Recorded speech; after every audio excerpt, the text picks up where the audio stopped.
Saudara, kita masih di Sapa Bali Pagi Ruang Psikologi dan kita masih akan berbicara tentang hak anak di masa pandemi COVID-19 bersama dengan Kak Dewa Yudiah selaku psikolog klinis anak dan juga remaja. Kita udah terasa nih Kak, kita ada di segmen 4 ya Kak ya, tapi sebelum kita nanti membahas soal tips di akhir untuk saudara di rumah bagaimana kita bisa menghindari pelanggaran-pelanggaran hak anak khususnya ya Kak ya, kita mau tahu dulu nih Kak kan sebagai seorang psikolog anak ya, klinis anak gitu. Kasus-kasus yang sekarang ini yang sering Kakak hadapi terkait dengan pelanggaran hak anak itu apa saja Kak kira-kira? Mungkin bisa di-sharing juga sama saudara-saudara di rumah. Kalau kita bicara kaitannya dengan kondisi pandemi, mungkin pelanggaran hak yang pertama mungkin yang paling banyak adalah tadi ada abuse secara verbal.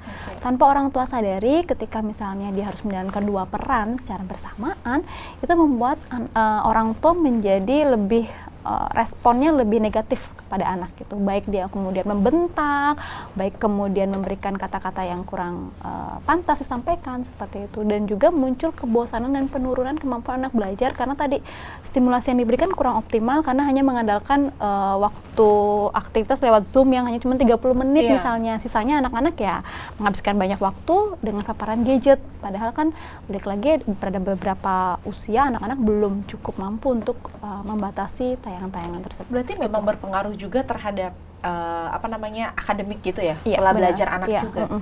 Itu kasus yang kemarin Kakak Iya. sempat hadapi. Kemudian kalau untuk abuse-nya memang tinggi juga ya Kak? Iya, saat karena ini. baik lagi tadi orang tua kadang-kadang tidak sadar melakukan abuse tersebut karena kan kondisinya orang tua juga punya faktor stres tersendiri. Betul. Makanya mungkin ketika banyak mungkin orang tua di rumah yang menyaksikan tayangan ini mengalami hal tersebut, sangat penting untuk bisa memisahkan hal tersebut. Baik misalnya ketika dia memang harus bekerja dari rumah, work from home, ya ketika melakukan aktivitas di rumah ya dikomunikasikan dengan pasangan bahwa yang akan mengasuh anak misalnya pasangan gitu. Jadi tidak terganggu karena sangat manusiawi sekali ketika kita melakukan suatu aktivitas, kemudian mungkin pekerjaan cukup banyak, kemudian anak datang menginterupsi, kemudian kita memunculkan reaksi yang kurang positif gitu. Jadi mungkin waktu bekerja juga harus diatur ketika ada di rumah, dan juga menyediakan waktu untuk anak. Waktu bekerja dan komunikasi antar pasangan Iya, gitu ya, kalau benar. untuk orang tua juga ya Kak ya. Benar. Karena memang riskan sekali, kayak senggol bacok gitu ya.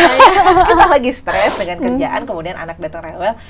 Jadi daripada kita melakukan pelanggaran hak anak tanpa sengaja, lebih baik kita komunikasikan itu dulu nih Kak. Iya, Tapi karena banyak juga kemudian merasa tidak nyaman dan merasa bersalah setelahnya gitu. Justru jadi stres baru gitu. Menyesal gitu ya.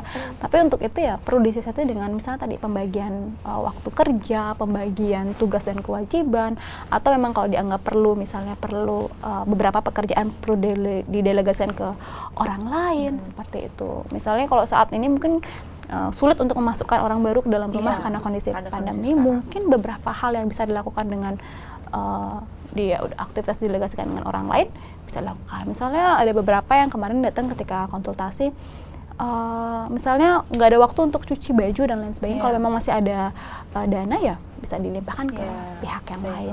Gitu. Jadi harus pintar-pintar mengatur. Iya benar. Itu ya Kak ya, supaya emosi juga jadi teratur gitu, sehingga tidak menimbulkan pelanggaran hak anak itu tadi. Kita perlu tahu juga nih Kak dari psikolog sendiri nih, mumpung Kak udah di sini ya Kak ya, tips gitu Kak untuk saudara-saudara di rumah supaya kita sebagai orang tua maupun sebagai masyarakat bisa meminimalisir terjadinya pelanggaran hak anak itu Kak. Oke, untuk kita sebagai orang tua, sebagai masyarakat bisa meminimalisir pelanggaran terhadap hak anak, maka yang pertama adalah ketahui dulu apa aja sih yang menjadi hak anak. Yang kedua, sadari dulu bahwa anak-anak itu ya punya berbagai macam keterbatasan sesuai dengan usianya, sehingga ketika kita melakukan sesuatu itu akan berdampak pada anak ini, sehingga kita harus melihat apa sih yang menjadi haknya dia dan apakah kita sudah melakukan pemenuhan itu. Dan peran dalam pemenuhan hak anak ini harus sadari tidak hanya sebagai orang tua, tapi seluruh komponen masyarakat punya peran yang sama untuk melakukan ini. Dan itu memang harus tahu gitu ya, karena kalau misalnya kita tidak tahu apa saja hak anak juga dalam mengambil keputusan, kemudian membagi tugas tadi itu juga akan sulit. Jadi memang kita semua harus tahu ya Kak ya. Benar-benar. Lalu dengan tayangan ini khususnya Kak ya. Karena tahu dulu baru mungkin bisa melakukan. Tanpa tahu kita mungkin tanpa sadar sudah melakukan pelanggaran gitu. Betul. Karena tadi sudah dibilang yang emosional itu tadi juga kita tanpa sadar mengabaikan anak karena kerjaan yang harus dibawa pulang dan sebagainya. Terus anak langsung berpikir, loh kok mama sama papa kok diem aja dan sebagainya. Nah, itu kan juga tanpa sadar gitu ya, tanpa Kak, sadar. ya. Nah, kita sebentar lagi Hari Anak Nasional ya, tanggal 23 Juli. Ini sebenarnya kalau dari psikolog anak sendiri ya, Kak Dewayu selaku psikolog anak nih, seberapa penting sih perayaan Hari Anak ini, Kak, khususnya nanti yang sebentar lagi kita akan hadapi, seberapa penting sih untuk anak-anak dan keluarga? Oke, kalau kita bicara tanggal 23 Juli ini sebagai perayaan Hari Hak Anak, seberapa penting sih gitu? Mungkin secara seremonial ini bukan satu hal yang utama, akan tetapi 23 Juli sebagai Hari Anak Nasional ini merupakan momentum kita semua untuk kembali mengingat bahwa anak-anak tidak sebagai bagian masyarakat yang paling rendah, tapi dia juga punya hak yang sama. Bahkan secara khusus negara menyediakan aturan atau undang-undang terkait dengan hak-hak anak, sehingga ini harus diingat oleh seluruh masyarakat untuk selalu memenuhi kebutuhan atau hak-hak anak. Sehingga pelanggaran terhadap hak anak bisa menjadi lebih terbatas, agar kalau kita lihat di berita dan lain sebagainya, banyak sekali pelanggaran terhadap hak anak ini bisa menurun. Itu sekaligus sebagai reminder juga ya, kalau misalkan 23 Juli kita ada Hari Anak Nasional, kita harus memperhatikan hak-hak anak juga.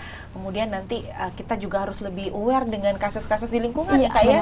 Karena memang betul saat ini juga banyak kasus pelanggaran-pelanggaran hak anak ya. Jangan sampai nanti kita mungkin bukan pelaku, tapi kita adalah saksi yang memilih untuk diam.